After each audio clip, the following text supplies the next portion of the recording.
Hello, welcome to the Lakewood Next Daily Devotions.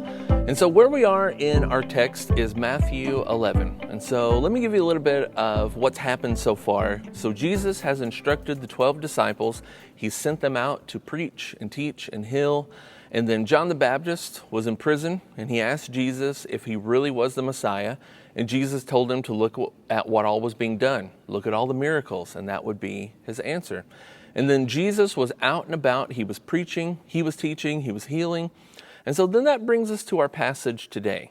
And so Jesus is going to be talking about some of the responses that he got when he was in these cities teaching and healing.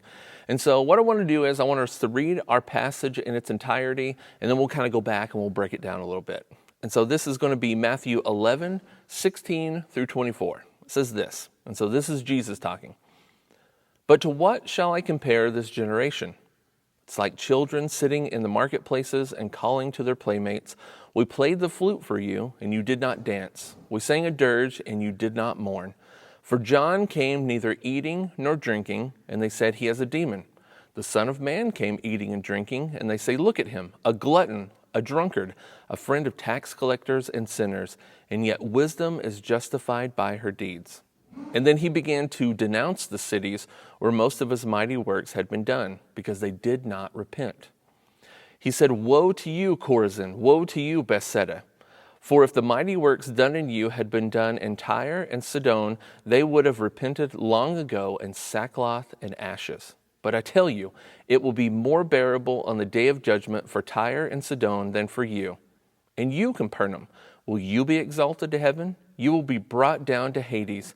For if the mighty works had been done in you had been done in Sodom, it would have remained until this day. But I tell you that it will be more tolerable on the day of judgment for the land of Sodom than for you." All right, so let's break this down a little bit. Let's go kind of back to the beginning of what Jesus was saying.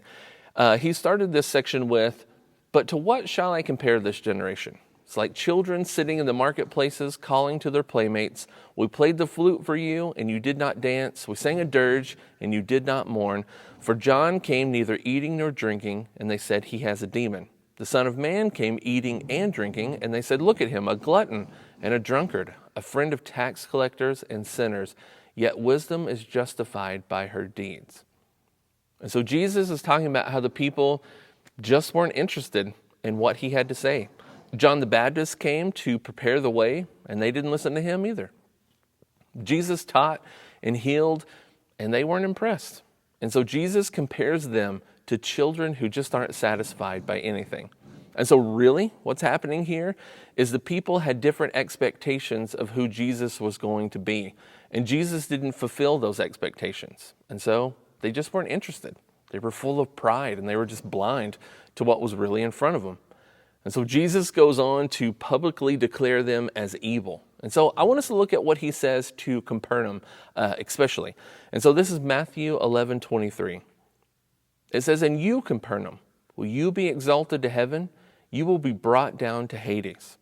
For if the mighty works done in you had been done in Sodom, it would have remained unto this day. But I tell you that it will be more tolerable on the day of judgment for the land of Sodom than for you."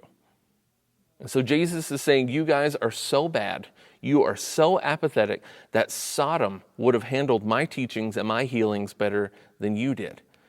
And so Jude 1:7 kind of gives us a little bit of what was happening in Sodom.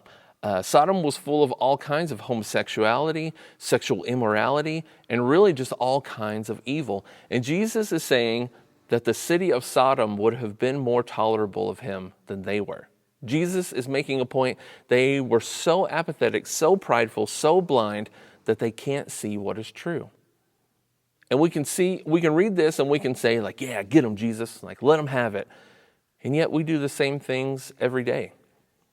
We have the God of the universe who wants a relationship with us, and we can't be bothered to spend a few minutes in prayer each day. Or we don't like to read our Bibles because, well, I'm just not a reader. We have Jesus knocking on our door, and we're hiding in the corner with the lights off, treating Jesus like he's a salesman who's trying to bother us and take our money. Jesus says this in John 10:9 and 10. Jesus says, "I am the door. If anyone enters by me, he will be saved and will go in and out and find pasture. The thief comes only to steal and kill and destroy. I have come that they may have life and have it abundantly. And so Jesus is offering us a new way of life. And that's what he was offering in these cities too, but they just weren't impressed. And if that's you today, if the things of God have just grown cold to you, take some time and ask God what's going on in your heart. Ask him what's going on in your mind, because there's a heart issue that's here. And there's sin that needs to be identified, and it needs to be murdered so that you can experience the abundant life that God has for you. Relient K kind of has a song about being apathetic, and in it they say, being apathetic's a pathetic way to be. So the name of the song is Apathetic Way to Be, if you want to check it out. It's a pretty good song. But repent of your apathy to God and the things of God. And so spend some time today asking him to identify why you've turned away from him, why the things of God don't interest you anymore. I really pray that the awe and the wonder of God never loses its power in your life.